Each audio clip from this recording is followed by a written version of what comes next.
9 news और आपके साथ मैं हूं फिजा काज़मी और स्वागत है आपका हमारे इस खास कार्यक्रम में। बुलेटिन की शुरुआत में बात करेंगे सबसे पहले मांगों को लेकर जिद पर अड़े किसानों की।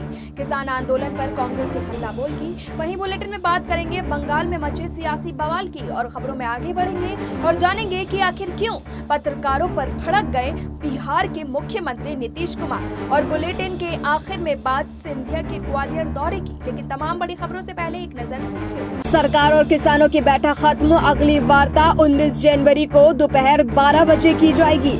बागी सांसद शताब्दी रॉय पर बोले टीएमसी नेता सौगत रॉय, पार्टी उनकी शिकायत सुनेगी। किसान आंदोलन पर राहुल गांधी ने की मोदी सरकार के खिलाफ सत्याग्रह से जुड़ने की अपील। राम मंदिर निर्माण के लिए प्रेसिडेंट रामनाथ कोविंद ने दिया 5 लाख का चंदा। बीजेपी प्रदेश अध्यक्ष सतीश पूनिया का दावा, 2023 में हमारे साथ होगी सत्ता की डोर। वहीं जो बाइडेन का बड़ा ऐलान, अमेरिका को मिलेगा $1.9 ट्रिलियन का रिलीफ पैकेज। बुलेटिन में सबसे पहले बात करेंगे किसान आंदोलन की। केंद्र सरकार और किसान संगठनों के बीच आज एक बार फिर बातचीत का दौर चला। सुप्रीम कोर्ट द्वारा बनाई गई कमेटी के बाद सरकार और किसानों के बीच हुई पहली बैठक है, लेकिन इस बार भी कुछ अलग ही नहीं दिखाई दिया। किसान संगठनों की ओर से अब भी कृषि कानून वापस लेने की मांग की जा रही है, जबकि सरकार संशोधनों का हवाला दे रही है। ऐसे में ये गतिरोध किस तरह खत्म होता है, इस पर हर किसी की नजरें हैं। इस पूरे मामले पर कृषि मंत्री नरेंद्र सिंह तोमर ने कहा है कि कृषि कानूनों को लेकर सरकार और किसानों के बीच जारी बैठक में लंच ब्रेक से पहले तक कोई समाधान नहीं निकला। एमएसपी गारंटी पर चर्चा ब्रेक के बाद होगी। उन्होंने कहा कि सरकार किसानों के आंदोलन को लेकर सुप्रीम कोर्ट के आदेश का स्वागत करती है। सरकार कमेटी के समाधान पर अपना पक्ष रखेगी। हम बातचीत से पहले निकालना चाहते हैं हल। किसान नेता राकेश टिकैत ने कहा कि बैठक में किसान संगठनों ने सरकार से कहा है कि सुप्रीम कोर्ट द्वारा गठित कमेटी स्वीकार नहीं है। किसान संगठन और सरकार ने तय किया है कि बातचीत जारी रहेगी और बातचीत से ही हल निकलेगा।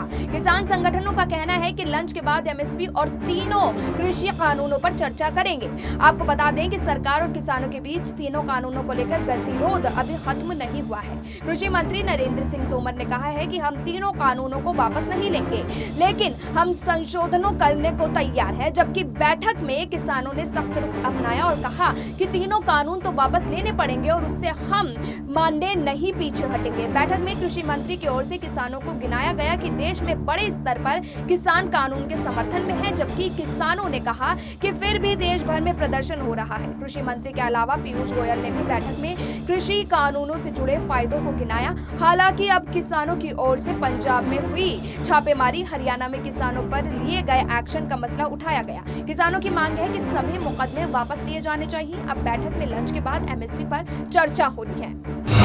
वहीं कृषि कानून के मसले पर कांग्रेस पार्टी आज एक बार फिर देशव्यापी प्रदर्शन कर रही है। कांग्रेस की ओर से किसान अधिकार दिवस मनाया जा रहा है, जिसके तहत सड़क से लेकर सोशल मीडिया तक केंद्र सरकार के खिलाफ माहौल बनाया जा रहा है। दिल्ली में कांग्रेस ने राजभवन का घेराव किया। इस प्रदर्शन की अगुवाई कांग्रेस नेता राहुल गांधी और प्रियंका गांधी वाड्रा ने की। राहुल गांधी ने ट्वीट कर कहा कि मोदी माया टूट गई, मोदी सरकार का अहंकार भी टूटेगा, लेकिन अन्नदाता का हौसला न टूटा है और न ही टूटेगा। सरकार को कृषि विरोधी कानून वापस लेने होंगे। चंडीगढ़ में कांग्रेस के सदस्य और पार्टी कार्यकर्ता केंद्र के तीनों कृषि कानूनों के विरोध में पंजाब राजभवन की तरफ मार्च कर रहे थे, लेकिन पानी की बौछार कर उन्हें बीच रास्ते में रोकने की कोशिश की गई। कांग्रेस के पूर्व अध्यक्ष राहुल गांधी ने कहा कि किसानों ने इस देश को आजादी दिलाई, ना कि अडानी अंबानी ने। किसानों ने अपने खून से आजादी दिलाई है। जिस दिन खाद्य सुरक्षा चली जाएगी, हमारी आजादी चली जाएगी। इस देश के लोग ये नहीं समझ पा रहे हैं कि किसानों के बाद मध्यम वर्ग, मजदूर, श्रमिक, IT पेशेवर के अलावा लक्ष्य होंगे। इस मामले पर कांग्रेस लगातार सरकार पर हमलावर है।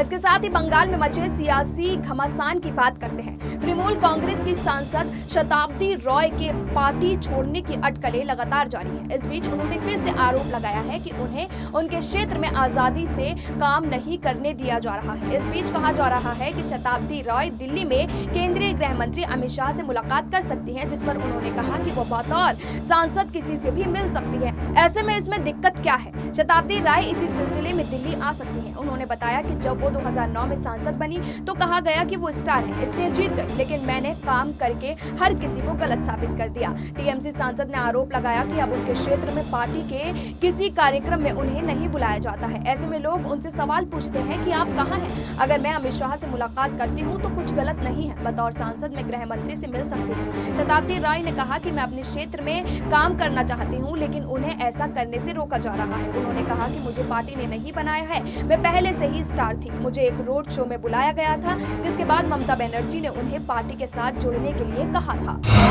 साथ ही बात करते हैं बिहार की बिगड़ी कानून व्यवस्था की। बिहार के पटना में इंडिगो के एयरपोर्ट मैनेजर रुपेश सिंह की हत्या के बाद नीतीश कुमार सवालों के घेरे में है। सूबे में बढ़ते अपराध के मामलों को लेकर बीजेपी जेडीयू की सरकार पर लगातार सवाल उठ रहे हैं। इसी कड़ी में नीतीश कुमार ने पत्रकारों के सवालों पर खफा हो गए और भड़कते हुए पत्रकारों से पूछा कि जंगल राज भूल गए क्या?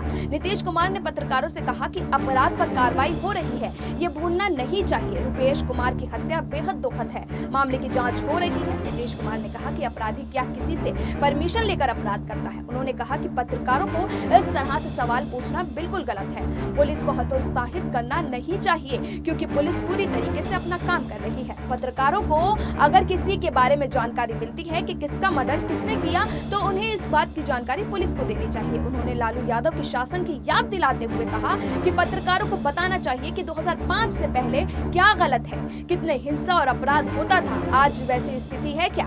बिहार आज के दिन अपराध में 23वें नंबर पर आ गया है।